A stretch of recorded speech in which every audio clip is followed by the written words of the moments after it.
Welcome guys, मेरा नाम जिशान अनवर। सी programming के 8वें वीडियो में आपका स्वागत है। कल कुछ जो प्रोग्राम हम लोगों ने देखा था उसमें हम लोग सिंपल इंटरेस्ट वगैरह देख रहे थे अर्थमेटिकल कैलकुलेशन के बेस्ट पर। आज हम आपको एक चीज़ दिखलाने वाले हैं यहाँ पर कि कभी कभी ऐसा होता है कि जब आप अर्थमेटिकल कैलकुलेशन करते हैं तो वो आउटपुट नहीं आता है जिस आउटपुट की ज़रूरत होती है या फिर जो रियल में है। जैसे इसी संदर्भ में ये एक प्रोग्राम जो मैंने लिखा है, तो यहाँ पर आप देखिए कि मान के चलिए, मानना क्या है बल्कि इसमें तो है ही है, तो दो वेरिएबल हमने डिफाइन किया है इंटीजर का, ठीक है, ए और बी। इससे पहले हम लोग एवरेज कैसे कैलकुलेट करते हैं उसका डिस्कस कर चुके थे, लेकिन यहाँ पर देखेंगे कि क्या कुछ गड़बड़ी हो रही है एवरेज कैलकुलेट करने में भी। तो हमने दो वैल्यू लिया है इंटीजर का, ए और बी, ठीक है, और उसके बाद एक वेरिएबल लिया है एवरेज के नाम से, ताकि जो भी एवरेज इसका आए हम उसके अंदर उसको पुट कर सके, ठीक है ना। तो यहाँ पर हमने a बराबर 10 डिफाइन किया है और b बराबर 5 डिफाइन किया है, तो मिला के हो जाएगा 15, और जब 2 से इसको डिवाइड करेंगे तो आएगा 7.5। और 7.5 चूंकि इंटीजर के अंदर स्टोर नहीं किया जा सकता है, इसलिए हमने एवरेज के लिए जो डेटा टाइप लिया है वो फ्लोट लिया है, ठीक है। लेकिन इस बात को ध्यान दीजिए कि जब हम एवरेज को कैलकुलेट कर रहे हैं, इसके ऊपर जो फार्मूला दे रहे हैं a plus B divided by 2, तो यहाँ जो a है और यहाँ जो b है, ये दोनों के दोनों तो इंटीजर वैल्यू है, और इसका रिजल्ट किस चीज के अंदर आ रहा है, फ्लोट वैल्यू के अंदर आ रहा है, राइट। तो ये जो इंटीजर और फ्लोट और इंटीजर जो है, ये एक दूसरे के साथ जो टकराएगा, कन्फ्लिक्ट करेगा, तो आपका रिजल्ट जो है वैसा नहीं होगा, जो एक्यूरेट रिजल्ट होना चाहिए वो नहीं होगा, ठीक है। देखते हैं इसको, इस प्रोग्राम को रन करके क्या आंसर आता है। यहाँ पर एवरेज में हमने इसका a प्लस बी को ऐड करने के बाद 2 से डिवाइड कर दिया है, और फिर प्रिंट एफ करके हमने एवरेज को प्रिंट कर दिया है सिंपली, और यहाँ पे कोई दूसरा काम नहीं किया। यहाँ पे 0.2 कर देते हैं ताकि सिर्फ 2 ही डिजिट आए डेसिमल के बाद। इसको रन करके देखते हैं क्या आता है। यहाँ देखिए, यहाँ जो आंसर आ रहा है वो आ रहा है 7.00, जबकि जो आंसर होना चाहिए वो होना चाहिए 7.50। चूंकि ये बहुत ही छोटा प्रोग्राम है, हम लोग खुद से कैलकुलेट कर ले रहे हैं, इसलिए हमें पता है कि ये आंसर यहाँ पे गलत आ रहा है।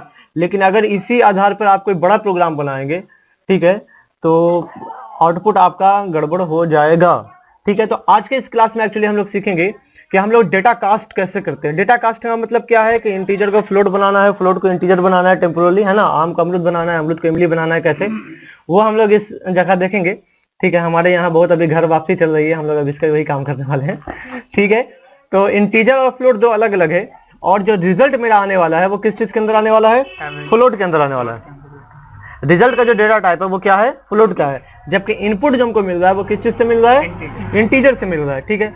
हम बहुत ही सिंपल काम करेंगे, डेटा कास्ट इसको कहते हैं, कि इंटीजर से पहले चूंकि रिजल्ट फ्लोट के अंदर आने वाला है, इसलिए इंटीजर का जो भी वैल्यू है, वेरिएबल है a और b, इन दोनों के पहले हम लोग फ्लोट लिख देंगे सिंपली ब्रैकेट में, कि फॉर द टेम्पोररी के थोड़े समय के लिए, नेक्स्ट टाइम जब हम कभी a और b का इस्तेमाल करेंगे इंटीजर में जो वेरिएबल है, तो वो इंटीजर ही रहेगा, बात है समझ में।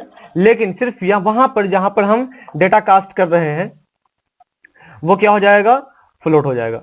मतलब अगर फ्लोट में डाल रहे हैं तो फ्लोट हो जाएगा। तो अभी हमने लिख दिया a के बगल में ब्रैकेट में फ्लोट लिखा, ठीक है ना, हाँ, पैरेंथेसिस में, तो फ्लोट a, मतलब अब जो यहाँ पर a है उसको हम लोग इंटीजर ना मान करके क्या मान के चलेंगे, फ्लोट मान के चलेंगे। और सेम केस कर देते हैं b के साथ भी,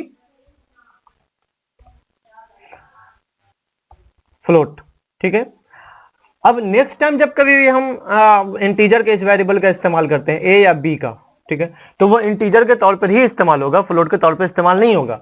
मतलब क्या है कि हम जो यहाँ पे डेटा कास्ट कर रहे हैं, तो डेटा कास्ट करने में सिर्फ और सिर्फ वहीं पर डेटा कास्ट होगा जहां पर हम इसका इस्तेमाल करेंगे। मतलब क्या है, टेम्पोररी टाइम के लिए, परमानेंट टाइम के लिए इसका इस्तेमाल नहीं होगा, ठीक है। और अब हम इसको बिल्ड करते हैं इस प्रोग्राम को, और देखते हैं कि मेरा आउटपुट सही होता है या आउटपुट सही नहीं होता है, ठीक है।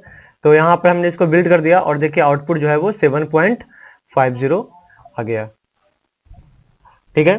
तो अगर आपको जो डिजायर्ड आउटपुट चाहिए, तो आपको यहाँ पर कितनी बार ऐसा प्रोग्रामिंग की जरूरत पड़ जाती है कि आप क्या करेंगे, वहां पर डेटा कास्ट करेंगे ताकि आपका आउटपुट सही तरीके से आपके सामने आए, ठीक है। उम्मीद है कि ये वीडियो आपको समझ में आ गया होगा। अगर आपने सब्सक्राइब नहीं किया चैनल को तो सब्सक्राइब कर लीजिए और शेयर करना ना भूलिए। Thank you very much.